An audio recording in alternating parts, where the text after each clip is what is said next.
শওকত মোল্লা ভাঙড়ে জেতার জন্য স্বপ্ন দেখছে। হ্যাঁ, ঠিকই শুনেছেন, শওকত মোল্লাকে ওপেন হুঁশিয়ারি। কারণ এমন কথা বলছি কেন, ভাঙড়ে আইএসএফ কর্মীরা বলছেন শওকত মোল্লা ভাঙড়ে জেতার স্বপ্ন দেখছে। কারণ এটা ক্যানিং পূর্ব না, এটা হলো ভাঙড়। ভাঙড় সাধারণ মানুষকে পথ দেখায়, এটা শওকত মোল্লার ভাবা দরকার। এবং এখানে 2021 সালে নওশাদ সিদ্দিকী জিতেছিল, 2026-এ আবারও নওশাদ সিদ্দিকী জিতবে। আরো কি বলছেন শোনাবো বিস্তারিত খবরে। কি স্বপ্ন দেখছে শওকত মোল্লা জানে না যে ভাঙড় এটা ক্যানিং না, এটা ভাঙড়। ভাঙড়ের ছেলেরা লড়াই করতে জানে। ভাঙড় টোটাল বাংলাকে পথ দেখায়। শওকত মোল্লা ওটা স্বপ্ন দেখছে দিনে। শওকত মোল্লাকে দিনের বেলায় তারা দেখিয়ে দেবে ভাঙড়ের মানুষ।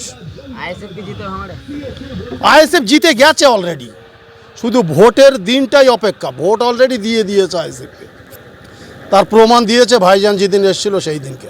যে গাজীপুরে যে খয়লুপুরে যে হামলাটা হয়েছিল, ওরা নিজেরা ইচ্ছাকৃতভাবে সব কিছু প্ল্যান পরিকল্পনাভাবে করেছিল, যাতে এই অঞ্চলে আইএসএফ, এই অঞ্চল মানে পোলাট 1 এবং 2 অঞ্চলে যেভাবে আইএসএফের বিস্তার লাভ করছিল, দিনের পর দিন বিভিন্ন দল থেকে জয়েন হচ্ছিল, তাতে শাসক দলের পায়ের তলা থেকে মাটি সরে যাচ্ছিল।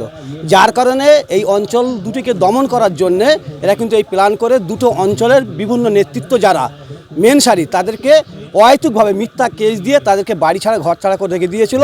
কিন্তু এভাবে তো দমন করা যাবে না। এরকম অঞ্চল নেতৃত্ব দুটো অঞ্চলে হাজার হাজার তৈরি হয়েছে, তাদের এই আশা কখনোই পূর্ণ হয়নি বা হবে না। কি বার্তা দেবেন আজকে খিচুড়ি খাওয়া দাওয়া? একেবারে আজকের খিচুড়ি খাবার আর একটা উদ্দেশ্য আছে।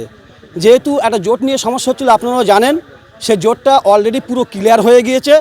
মানে যেখানে বিজেপি এবং টিএমসি এই দুই মানে অশুভ শক্তির বিরুদ্ধে গোটা পশ্চিমবাংলায় যত দল আছে তারা এক কাট্টা হয়ে লড়ছে। এবং সেই আনন্দে যেহেতু জোট হয়েছে, সেটা একটা আনন্দ।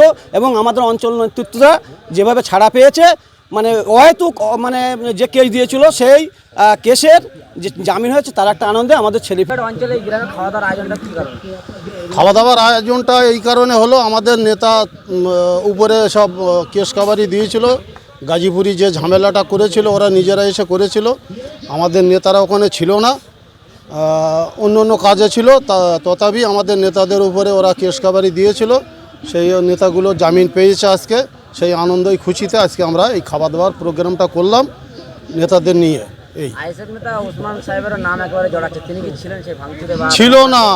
আরে উসমান কিংবা জাহাঙ্গীর, আমাদের যা নেতা আছে অঞ্চলে, পোলিয়াট 1 নম্বর অঞ্চলে যে সমস্ত নেতা আমাদের যা নেতৃত্ব দেয়, ওই নেতাদের উপরে চুল পরিমাণ খুঁত নেই। একেবারে পবিত্র হালতে ওরা জীবনযাপন করে এসছে, আমরাও করে এসছি। তথাপি এই নাপাক সরকার এরা হিংসায় মরছে। হিংসা করে এদেরকে কেস দিয়ে এতদিন বাইরে এরা ছিল, জামিনই বার হয়েছে। আজকে আমরা সেই খুশিতে আনন্দ করে রান্নাবাড়া করে খাওয়া দাওয়া করলাম। শওকত মোল্লা বলছে ভাঙড়ে জিতবে, তাহলে কি হারার ভয়ে কি এইসব মিথ্যা কেস দিচ্ছে? নিজের গাড়িতে সুন্দর খাওয়া খেলাম, পেট ভরেই খেলাম।